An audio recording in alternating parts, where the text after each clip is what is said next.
你好，欢迎每天听睡前故事，我是枕边史志。今晚咱们来聊杜夫人。史书上连她的全名都没留下，只剩一个冷冰冰的姓氏代号。但就是这个被当成货物争抢的女人，最终活成了三国最大的赢家。为了得到她，武圣关羽三番五次低头求曹操。可城门一破，曹操自己先验了货，当场毁约，直接把人劫进了自己帐中。几十年后，急着抢他的关羽败走麦城，身首异处，霸占了他的曹操。江山被司马家篡夺，子孙被屠杀殆尽，唯独他在那座吃人不吐骨头的曹氏后宫里稳稳站到了最后一刻。他连生3个皇室骨血，他当年带进曹营的前夫遗孤，一步步爬上权力巅峰，成了魏国10万铁骑的最高统帅。那些挥刀拼杀的男人全输了，这个被人当战利品转手的弱女子反向收割了3国的顶级大佬。接下来找一个舒服的姿势，让我们一起进入今晚的故事旅程。公元198年，建安3年的隆冬，徐州下邳城。对杜氏而言，这是地狱难度的开局。城外曹操与刘备的联军已经把下邳围得针插不进，水泼不出。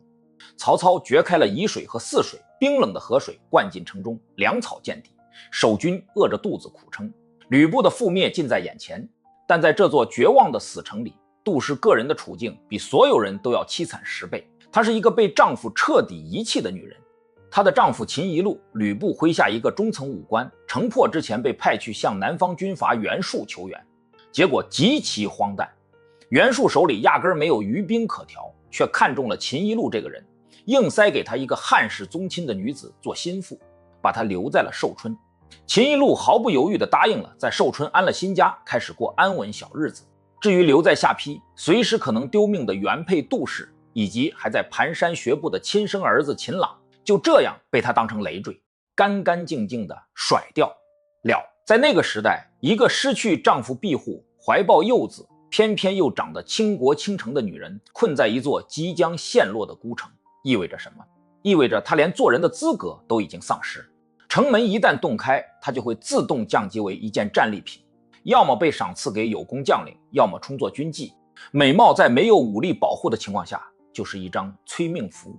就在杜氏于城中等死之际，城外联军大营里，一场围绕他的暗流已经涌动。盯上这件战利品的不是普通小卒，而是刘备帐下那位傲视群雄的猛将关羽。据蜀纪记载，攻城战进入尾声时，关羽主动跑到曹操帐中，提出了一个极其明确的请求：我的妻子一直没能生下儿子，城破之后，请把秦宜禄的妻子赏给我。曹操当时一心拿下吕布，对手下猛将讨要一个女人的小事，想都没想便一口答应。在他看来，这不过是战后分赃的边角料，用一个败将的弃妇拉拢关羽这种绝世猛将，这笔账太划算了。倘若事情就此打住，杜氏的人生会走上另一条分支，或许会成为武圣关羽的妾室。可关羽犯了一个致命失误，他表现得太在意了。随着城破的日子一天天逼近，关羽心里的焦虑不断放大。他接二连三地跑去找曹操，反复提醒：您千万别忘了咱们的约定，城破之后那个女人是我的。这种极度反常的举动立刻触发了曹操那根最敏感的神经。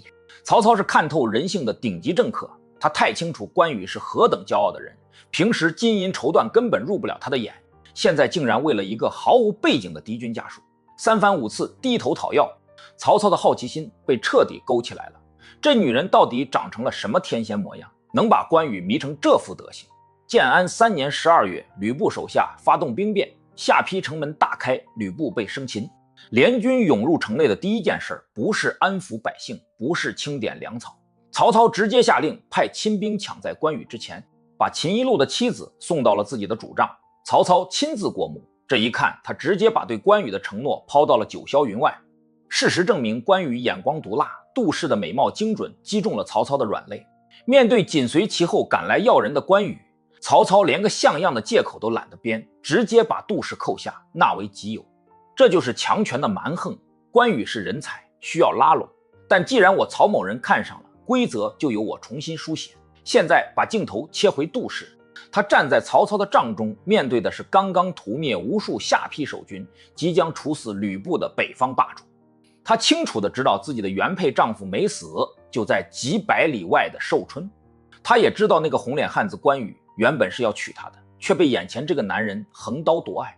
若按后世贞烈女子的标准，她此刻应当痛斥曹操或壮助训诫。但杜氏没有哭诉，没有挣扎，更没有展露丝毫抗拒的姿态。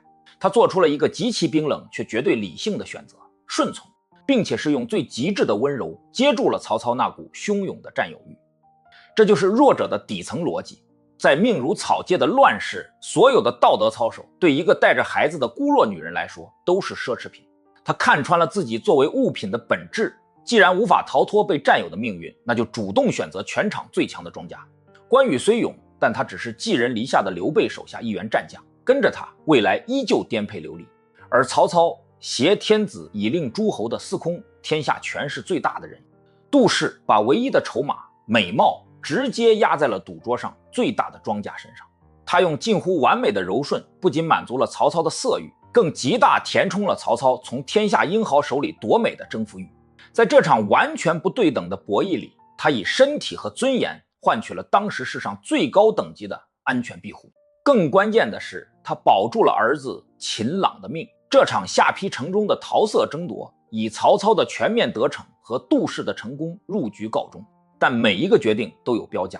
对曹操来说，毁约的行为在关羽心里扎下了一根尖刺。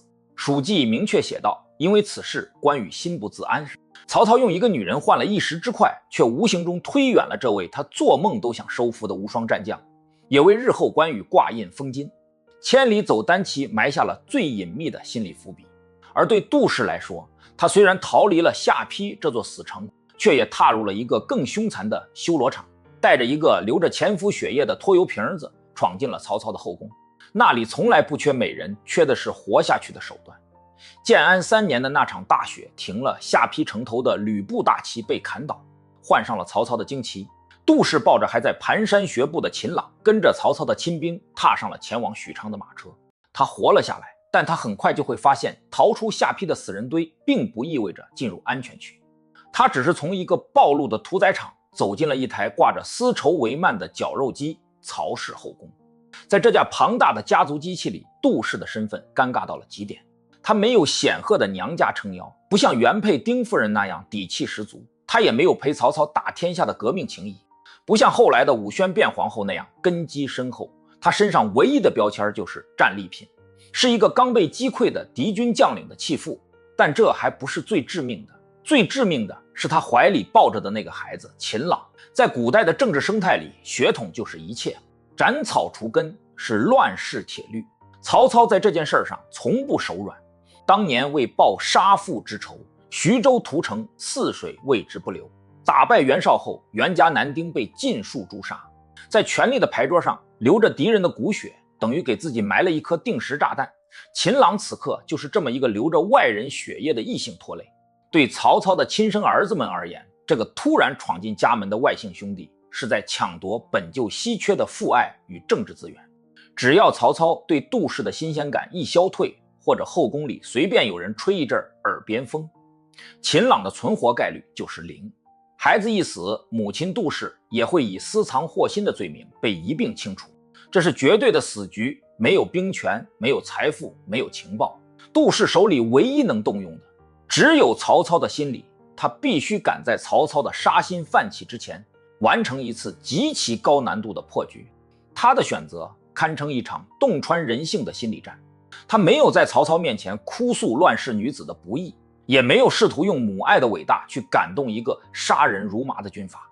他非常清楚，在曹操这种量级的政治家面前，任何道德绑架都是无效甚至适得其反的。他看穿了曹操的底层欲望。人们常说曹操好人妻，但剥开这层外衣，里面裹着的是极致的征服欲。抢占败者的妻子，是对败者最彻底的剥夺和羞辱。曹操享受的不仅是肉体占有，更是我终结了你的过去，我主宰了你的现在的绝对权力感。杜氏精准抓住了这一点，把所有筹码全压在满足曹操的大家长虚荣心上。他开始了一场极其冷酷的自我切割，绝口不提下邳往事，彻底抹杀自己作为秦一路之妻的过去，把自己变成一张白纸，一张完全属于曹操的私有物品。更关键的是，他对儿子秦朗进行了严苛的调教，让这个年幼的孩子忘掉远在寿春已经抛弃他们的生父，在面对曹操时展现出最极致的依赖，最彻底的恭顺。每当曹操带着满身的血腥气和政治疲惫回到后宫，杜氏母子提供给他的是一个完全没有攻击性、完全仰视他的微观世界。在这里，曹操不是那个日夜提防暗算的司空，而是拯救了一对孤儿寡母的神明。这是一种极其高级的利益交换。杜氏用母子二人绝对的心理臣服，去填补曹操权力巅峰上那巨大的虚荣黑洞，以此换取物理上的生存空间。这场豪赌他赢了，而且赢得漂亮。曹操的保护欲和征服欲得到了双重满足。在他看来，收养秦朗不仅没有风险，反而是展示霸主胸襟的绝佳道具。看吧，连敌人的儿子都对我服服帖帖，把我当亲爹，这天下还有谁不能归顺于我？秦朗不仅活了下来，还获得了惊人的待遇，在司空府里长大，吃穿用度跟曹丕、曹植这些亲生骨肉毫无区别。曹操对这个继子宠爱到什么程度？《三国志注引魏氏春秋》记载了一个极有画面感的细节：宴请文武百官的酒席上，曹操喝到兴头上，常把秦朗叫到身边，当着所有大将谋士的面大声炫耀：世上难道还有比我更疼继子的人吗？这句话的背后是曹操在向天下展示他的宽宏和战利品。而对杜氏来说，只要曹操还在公开场合说这句话，秦朗的命就彻底保住了。在这个人吃人的乱世里，他不仅给儿子找了一张长期饭票，还找了天底下最硬的靠山。然而，看似完美的权力寄生，往往会于一个最不起眼的变量。建安4年，公元199年，许昌城司空府里，杜氏母子已然过上了安稳日子。曹操逢人便夸继子秦朗，杜氏也凭极度的柔顺站稳了脚跟。可就在这时，一个绝对不该出现的人活着走进了曹操的势力范围。杜氏的前夫，秦朗的亲生父亲秦宜禄。之前交代过，袁术败亡后树倒猢狲散，秦宜禄失去靠山，为了混口饭吃，竟然跟着投降的队伍直接投奔了曹操。曹操接纳了他，随手给了个芝麻绿豆大的官儿，治县县长，就在今天安徽碾溪附近，距许昌并不遥远。这个任命直接把杜氏母子逼到了悬崖边上。在政治博弈中，最怕的就是逻辑基石被击碎。杜氏当初能在曹营活下来，让曹操接纳秦朗，靠的是一层精心编织的心理滤镜。我们母子在世上无依无靠，您是唯一的男主人。现在原配丈夫非但没死，还成了曹操手下拿俸禄的公务员，滤镜碎了一地。对多疑的曹操来说，这是一个极度危险的信号。一个男人霸占了下属的老婆，养着下属的儿子，现在那个下属就在自己眼皮底下转悠。他会不会怀疑杜氏在深宫里跟前夫暗通款曲？他会不会担心秦朗长大后去认亲生父亲，甚至替父报仇？只要曹操脑中闪过一丝这样的念头，杜氏和秦朗的脑袋当场搬家。这不仅是一颗活地雷，更是曹氏后宫里政敌手中的一把尖刀。只要有人稍加挑拨，杜氏就会死无葬身之地。面对这种极凶险的死局，杜氏做出了一个常人难以想象的决定，最彻底、最冷血的物理切割。他没有去向曹操解释，也没有派人给几百里外的秦宜禄递任何口信。他把后院的门关得死死的，彻底屏蔽了关于前夫的一切信息。在随后的几年里，他把全部生存筹码压在了一件事上：为曹氏家族生育血脉。在古代后宫，生育从来不是简单的生理行为，而是最核心的政治投资。一个只带着前夫儿子的女人永远是外人，但一个生下了主公骨血的女人，就是利益集团的原始股东。杜氏极其高效地完成了这项投资，他接连为曹操生下2个儿子曹林和曹衮，后来又生了一个女儿，即著名的金香公主。这3个流着曹家血液的亲生骨肉，构成了他最坚硬的防弹衣。他用实际行动向曹操证明，我的身体、我的未来、我的一切利益都已经和曹家彻底绑定。那个远在治县的县长跟我没有半文钱关系。他用新生命的诞生强行对冲了前夫存在所带来的政治风险，但即便做到了这一步，外界的麻烦仍然没放过他。秦宜禄在曹操手下当官这件事儿，不仅恶心到了杜氏，也成了许昌某些政治势力眼中的绝佳工具。建安4年下半年，刘备借劫击袁术之名，带着关羽、张飞离开许昌，准备彻底背叛曹操。路过治县时，张飞特意去找了秦宜禄。张飞向来鄙视软骨头，贴脸开骂。《三国志·裴松之注引魏氏春秋》记载了原话，张飞指着秦宜禄的鼻子：“人家把你老婆抢走睡了，你还在这儿给他当破县长，你是真傻还是没骨气？别干了，跟我走，字字诛心。张飞不仅在羞辱秦一路，更是借此打曹操的脸。秦一路本就是个没主见、随波逐流的人，被张飞一击，男人的自尊心裹着恐惧，让他脑子发热，直接丢下官印跟着走了。可跑出没几里路，他又后悔了，害怕曹操报复，害怕刘备给不了前途，他停下脚步，说想回去继续当县长。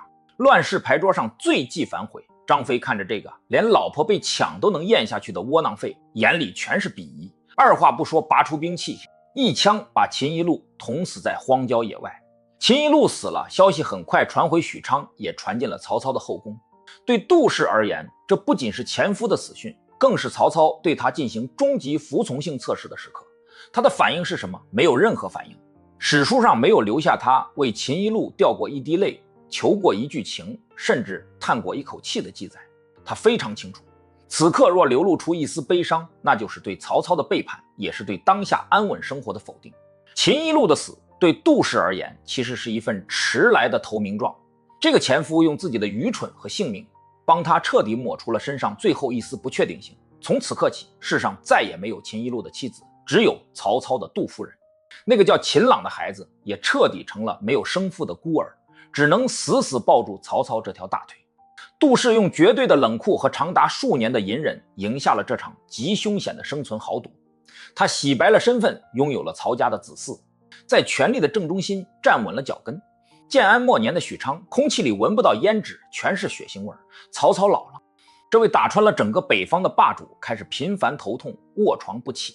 随着最高权力的拥有者步入暮年，曹魏政权最核心、最无底线的内部厮杀正式拉开序幕。夺嫡之争，牌桌上两大主力是曹丕和曹植，但权力交接从来不是两个人的对决，而是一台把所有人搅成碎肉的机器。后宫的每一个妃嫔，前朝的每一个谋士，甚至端茶倒水的宦官，全被强行拉进这场你死我活的战队游戏。站对了，鸡犬升天；站错了，满门抄斩。杜氏母子直接暴露在了风暴眼中。他当年为保命给曹操生下的曹林、曹衮，曾经是最坚固的防弹衣，此时此刻却变成了催命符。曹操的儿子太多了，任何一个成年皇子都是潜在的储君人选，也就是潜在的靶子。而杜氏最大的威胁来自曹丕。翻开史书，曹丕的性格底色只有2个字：阴毒，极度记仇，心思深沉，手段狠辣。他最恨那些凭美貌夺走父亲宠爱的女人，以及这些女人所生的庶子。更何况杜氏身边还跟着一个流着外人血液的继子秦朗。在曹丕眼里，杜氏这一家几口就是趴在曹家身上吸血的寄生虫。一旦他拿到最高权力，拔出天子剑，第一刀绝对砍向这些挡在路上的庶出兄弟。面对这场生死存亡的大考，杜氏母子展现出了一种极其反直觉的生存姿态，绝对的臣服与自我消解。别人家的皇子在府邸里大宴宾客，吟诗作赋，恨不得向天下展示治国之才。曹林和曹衮的府门则紧闭，连一只信鸽都不准飞出去。不仅如此，在曹丕极度严酷的宗室打压政策下，这哥俩毫无不满，把明哲保身演到了极致。至于没有血缘关系的继子秦朗，更是活成了一个标准的纨绔，每天除了喝酒就是打猎，对朝廷大事一问三不知。这是一个极其痛苦的割肉过程。至高无上的皇权诱惑摆在面前，谁不想搏一把？但或许正是杜氏早早看透了权力的嗜血本质，他用一个母亲最原始的护犊本能，把儿子们变成了一团毫无威胁的空气。他们用放弃问鼎资格作为代价，换取了曹丕视线的一次移开。这无声的蛰伏，仿佛在向未来的帝国接班人说：我们是彻头彻尾的废物，杀我们只会脏了您的刀。公元220年，洛阳建安殿传出丧钟，66岁的曹操咽下最后一口气，帝国变天了。曹丕踩着兄弟们的骨血坐上皇位，新帝登基第一件事，清算。屠刀挥得毫不留情，曾在战场上立下赫赫战功的曹彰，进京朝见时离奇暴毙，才华盖世的曹植被逼着7步成诗，随后遭疯狂贬谪，终生在监禁和监视中度过。至于那些站错队的妃嫔和皇子，更是被整得家破人亡。整个曹魏宗室被曹丕当贼一样看管，不准掌兵，不准干政，连互相串门都不行。但在这一地鸡毛与血雨腥风之中，杜氏这出装死大戏迎来了丰厚回报。曹丕在清洗名单上划来划去，目光扫过曹林、曹衮和秦朗的名字时，甚至懒得多停顿一秒。这3个在都城里出了名的废材，根本不构成任何威胁。结果曹林被安安稳稳封为沛王，曹衮封为中山王，两兄弟远离政治中心。到了封地继续装乖，曹衮甚至将明哲保身做到了极致，每天在封地除了读书就是写文章，写的全是对曹丕的歌功颂德，生怕露出半点不满。朝廷派去监视的官员查岗，看到的是一个战战兢兢，连大气都不敢喘的藩王。曹丕对他们极其放心，非但没有痛下杀手，反而给了丰厚赏赐。至于外姓人秦朗，曹丕更是当他不存在。秦朗继续带着猎犬在洛阳城外游荡，彻底成为政治上的隐形人。杜氏赢了，他再一次用极致的隐忍和果断的放弃，保全了整个家族的性命。当其他皇子的鲜血染红了宫廷台阶时，他的儿子们在封地里吃肉喝酒，安稳地繁衍着后代。如果故事到此结束，杜氏不过是一个深谙生存之道的聪明女人。但权力的游戏里没有永远的安全区，装废虽能保命，也意味着你把命运彻底交给了别人。覆巢之下安有完卵。公元226年，曹丕带着他那套极度残忍的宗室打压政策死在了洛阳。22岁的曹睿接过传国玉玺，史称魏明帝。曹睿接手的是一个表面强盛，内里已经出现巨大中空地带的庞大帝国，外部环境极其恶劣。南方蜀汉丞相诸葛亮已写好出师表，北伐大军随时准备越过岐山。北方鲜卑部落10几万骑兵重新集结，疯狂袭扰边境。打仗说到底打的是将领。曹睿坐在龙椅上环顾朝堂，发现了一个让他脊背发凉的事实：曹家没人了。当年跟着曹操打天下的第1代宗亲将领夏侯惇、夏侯渊、曹仁全都死绝了。第2代的曹家兄弟们曹植、曹林、曹衮被曹丕当贼一样防着，硬生生全养成了废人。曹丕立下的规矩是不准宗室长兵，这招确实防住了兄弟造反，却也彻底切断了皇族的军事造血能力。没有自家人可用，曹睿只能捏着鼻子把兵权交给外姓大将。其中最耀眼也最让人不放心的就是司马懿。司马懿军事才能毋庸置疑，但他手中兵权越来越重，门生故吏遍布朝野。作为一个极其聪明的年轻皇帝，曹睿深知平衡法则，绝不能把帝国的军事命脉全压在一个外姓权臣手里。他必须在军队核心位置安插一个绝对忠于自己，又能随时制衡司马懿的自己人。可在曹丕留下的大清洗废墟里，去哪儿找这么一个既有军事能力，又不会威胁皇权的人？曹睿的目光越过洛阳城那些老谋深算的朝臣，精准锁定在一个整天带着猎犬满街乱晃的纨绔身上。被当成废柴养了10几年的秦朗，杜氏当年为躲避曹丕的屠刀，强行对秦朗进行了政治阉割。秦朗非常听话，10几年如一日扮演不问世事的花花公子。但在曹睿眼里，秦朗根本不是废物。曹睿太了解这个名义上的叔叔了，他们2人的成长轨迹惊人相似。曹睿的生母甄氏被曹丕赐死，曹睿本人长期遭冷落，甚至一度差点被废太子。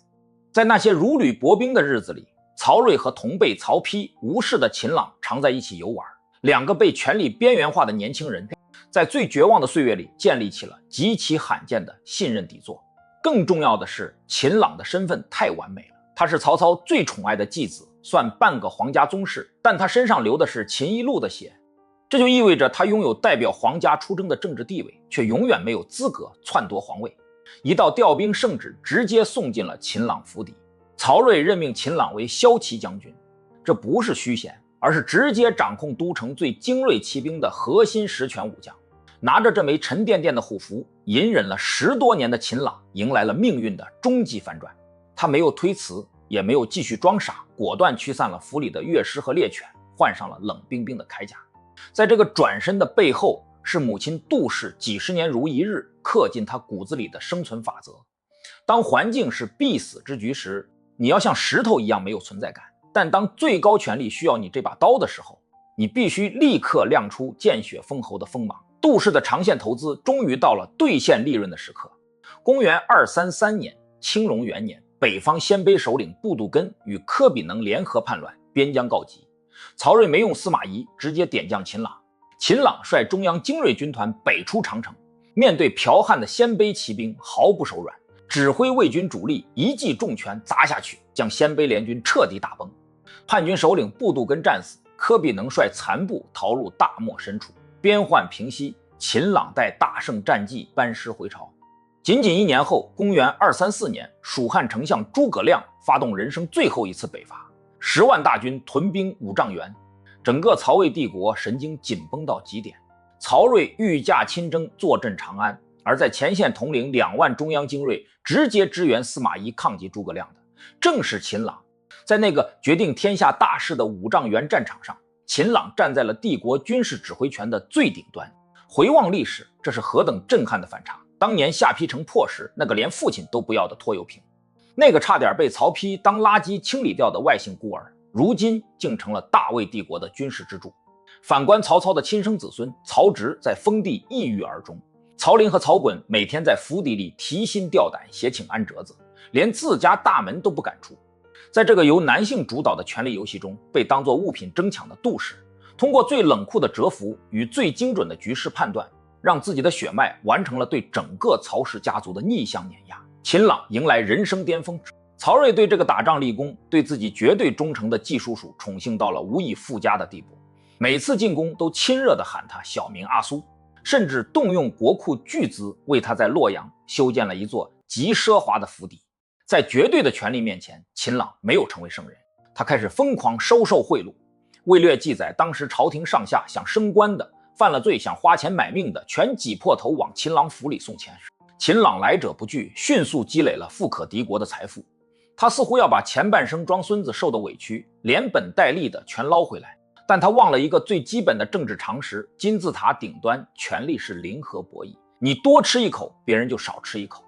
秦朗手握重兵，又深得天子信任，就像一堵巨墙，挡住了所有人向上爬的通道。帝国那些老谋深算的官僚，掌控机要大权的中书监刘放、中书令孙资，以及在关中隐忍不发、暗中培植党羽的司马懿，全都把目光死死盯在了秦朗的后背上。秦朗以为自己赢了，把权力变现成了真金白银与赫赫威名，但他不知道自己已经坐在了一座即将喷发的火山口上。公元239年，突如其来的变故打碎了所有平衡。36岁的魏明帝曹睿骤然病重，命悬一线。皇权交接是古代政治系统里最危险的时刻。曹睿的接班人曹芳年仅8岁，一个8岁的孩子压不住朝堂上那些手握重兵的老狐狸，更压不住门生故吏遍布天下的世家大族。曹睿必须在咽气之前组建一个绝对可靠的辅政班底。他给出的出使名单是燕王曹宇、夏侯宪、曹昭以及骁骑将军秦朗。这是一套纯正的内朝班底，全是皇室宗亲或绝对的皇帝心腹。对秦朗而言，这是他距离帝国绝对权力最近的一步。那个40年前在下邳城里连亲爹都不要的拖油瓶，马上就要站在万人之上，代替幼帝执掌大魏江山。但权力的转移从来不是一道圣旨就能决定的事儿。这份名单一出，直接踩到了另外2个人的大动脉：刘放和孙资。刘放是中书监，孙资是中书令，相当于皇帝的首席机要秘书。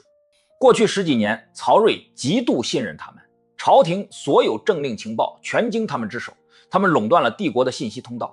垄断信息就必然得罪人。刘放和孙资在位期间死死压制着夏侯宪、秦朗这些拥有宗室背景的武将，双方早已水火不容。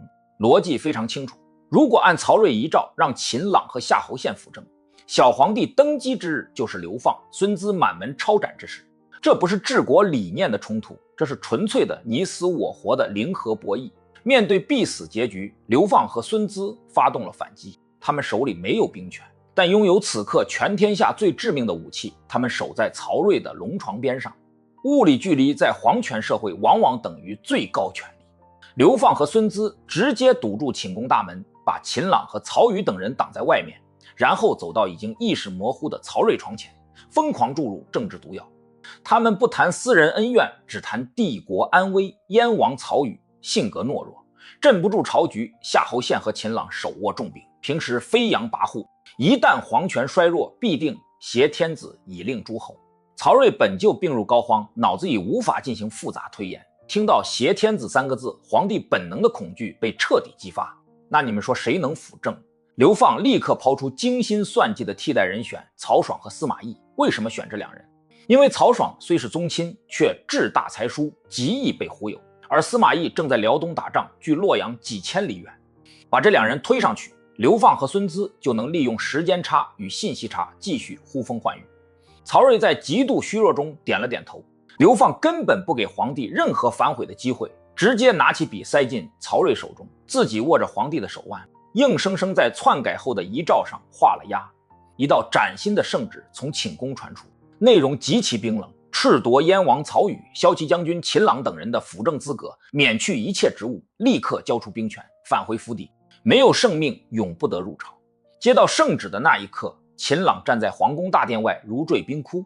他当然知道寝宫里发生了什么，知道刘放和孙资篡改了圣意，但他更清楚那张轻飘飘的圣旨背后是至高无上的皇权。在古代的政治法则里，一旦皇帝下达免职诏书，手中兵权瞬间失去合法性。如果他此时拔剑带禁军冲进去砍了刘放和孙资，后果是什么？他会立刻背上起兵造反、逼宫篡位的死罪。且不说手下将士是否会跟他造反，就算得逞，司马懿带着辽东百战之师回来，第一件事就是以平叛之名将他剿灭。整个大魏帝国的官僚集团也绝不会臣服于一个流着外姓血液的武将，这是一场根本赢不了的死局。在这个决定命运的十字路口，不管是迫于皇权的绝对碾压，还是骨子里继承了母亲杜氏那种绝不与死局硬碰硬的生存哲学，秦朗都没有像历代权臣那样做困兽之斗。既然权力是毒酒，被人强行夺去，他索性松手吐出来，换取全家活路。《三国志》只用了4个字记录他这一刻的动作：流涕罢归。他哭了，交出了那枚象征大魏最高军事指挥权的虎符，转身步履蹒跚地走出了洛阳皇宫。在朝野上下的眼里，秦朗是个彻头彻尾的懦夫，手握重兵的将领被人用一张纸夺走了兵权，竟连拔剑的勇气都没有，只能像受了委屈的人一样哭着回家。秦朗彻底退出了三国的历史舞台，没有兵权，没有官职，重新变回那个毫无存在感的富家翁。秦朗出局了，曹爽和司马懿接管帝国，故事似乎以一种极其憋屈的方式画上了句号。但历史的推演从来不看一时得失，让我们把时间线往后拉10年，公元249年正月，曹爽与司马懿长达10年的权力平衡彻底破裂。70岁的司马懿发动了中国历史上最著名的政变——高平陵之变。司马懿不仅夺取政权，更展现出令人胆寒的残忍，以谋反罪名，下令将曹爽及其所有兄弟党予一灭三族。洛阳刑场上人头滚滚，曾经在朝堂上不可一世的重臣们，不管手里有多少财富，门下有多少食客，在司马懿的屠刀面前像杂草一样被连根拔起。曹魏政权的核心架构几天之内被清洗干净。但在这片血雨腥风中，司马懿的军队连看都没看秦朗的府邸一眼。为什么？因为秦朗在10年前就亲手把自己废了。10年来没有任何官职，不结交朝臣，不干预政事。对曹爽而言，秦朗是没有利用价值的废人；对司马懿而言，秦朗是没有任何威胁的看客。当年那次被人嘲笑为懦夫的交权，那次看似屈辱的流涕罢归，竟然成了秦朗和杜氏家族最完美的安全舱。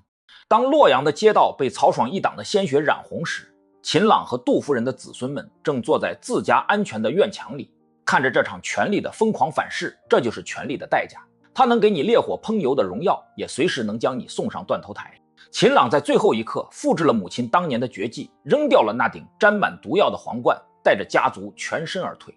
在司马家族取代曹魏的残酷改朝换代中，杜氏的血脉奇迹般的保全下来，安稳地活过了那个最野蛮的时代。公元1988年的冬天，下邳城的风雪中，他只是一个等待被分配的战利品。史书甚至没记下他的本名，只留下一个冰冷的代号——杜氏。在那个崇尚绝对武力与残酷权谋的时代，男人挥舞着长枪大戟争夺城池和人口，女人，尤其是失去丈夫庇护，带着孩子的漂亮女人，被当成金银财宝一样在赢家之间随手掏。但这正是历史最迷人也最具讽刺意味的地方。让我们拉开时间轴，看看当年那些围绕着他、争夺过他，甚至抛弃过他的顶级大佬们，最终拿到了什么结局。天下无双的猛将吕布，在白门楼被雷断脖子，枭首示众。为了抢他，连武圣尊严都不顾。3番5次去求曹操的关羽，21年后败走麦城，身首异处。那颗骄傲的头颅被装在木匣里，当政治筹码送到了曹操案头。为了高官厚禄，把他扔在孤城等死的前夫秦宜禄被张飞一枪挑死在荒野，沦为三国最大的笑柄，连个收尸的人都没有。横刀夺爱，把他当战利品拽进后宫的曹操打穿了北方，建立了大魏根基。死后仅仅29年，高平陵之变爆发，司马懿挥起屠刀，把曹氏宗亲杀得血流成河。曹操辛苦打下的江山彻彻底底成了别人家的产业。那些曾经不可一世手握刀剑决定别人命运的男人们，全在权力的反噬中粉身碎骨。而杜氏呢，他一辈子没有拔过剑，甚至没有展现过任何明面上的反抗。面对曹操的强取，他选择顺从；面对前夫的死讯，他选择沉默；面对曹丕夺嫡的屠刀，他强令亲生儿子装废物；面对司马家族的崛起，他调教出的继子秦朗果断扔掉了帝国最精锐的护肤。4次抉择，每一次看起来都极其窝囊，每一次都在向更强大的暴力低头，但这恰恰是弱者最顶级的生存智慧。他或许并没有未卜先知的上帝视角，也未必能精准算出每一次政治风暴的破坏力，他只是出于一个乱世浮萍的恐惧，出于一个母亲保护孩子的本能，用最质朴甚至最委曲求全的方式切断了自己和权力风暴中心的连接。结果是什么？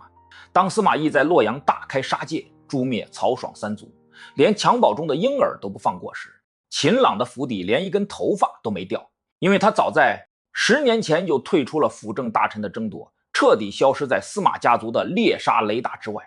杜氏的亲生儿子曹林安稳坐着藩王，富贵终老，即便是英年早逝的曹衮，那一脉子孙也在封地平安保全。当年那个随时可能被当作战利品随意发落的孤儿寡母，像坚韧的藤蔓一样顺着曹魏这棵大树悄无声息地攀爬。杜氏的血脉穿越了汉末的战乱，穿越了曹魏的夺嫡，穿越了司马氏的屠杀，成了那个最野蛮时代里活得最久、收益最大的人。翻开厚重的史书，我们的眼光总是容易被金戈铁马、叱咤风云的英雄人物所吸引，崇拜项羽的破釜沉舟，崇拜诸葛亮的六出祁山。我们总以为人生的破局就必须是轰轰烈烈的掀桌子，但历史的真相是，在这个世界上，绝大多数人拿不到英雄的剧本。在现实的庞大社会系统里，我们往往是被动的。你可能正处于一个完全劣势的职场博弈局里，面对一个根本无法反抗的上司，你可能遭遇了一次资产清零，背负着沉重的债务。你也可能就像当年的杜氏一样，被当成了别人向上爬的垫脚石，周围所有条件都在逼你认输，甚至逼你崩溃。这个时候想掀桌子，想同归于尽，那是人的本能。但杜氏用一生的推演告诉我们，不要掀桌子，因为你手里根本没有筹码。当环境处于绝对的死局时，认怂不是耻辱，而是最高级的止损。保护好你的核心资产，你的身体健康，你的心智，你的家人，然后像石头一样蛰伏下来。所谓的权力、财富、地位，在漫长的时间周期面前，都只是一种暂时的租赁。没有人能永远坐在庄家的位置上，强如曹操，也挡不住司马家族的背刺。不要去和那些手里拿着刀、正处于风头最盛时期的人硬拼。你要做的就是留在牌桌上，熬过权力的更迭，熬过经济的周期，熬过对手的犯错。历史并不总是奖励那些锋芒毕露的拔剑者，很多时候活下去本身就是最强大的武器。不要抱怨开局的牌有多烂，耐心等待局势的洗牌。只要你还活着，时间永远是弱者最好的盟友。今天的故事就到这里，祝你在人生的牌桌上也能紧紧握住时间这张底牌。好梦，晚安。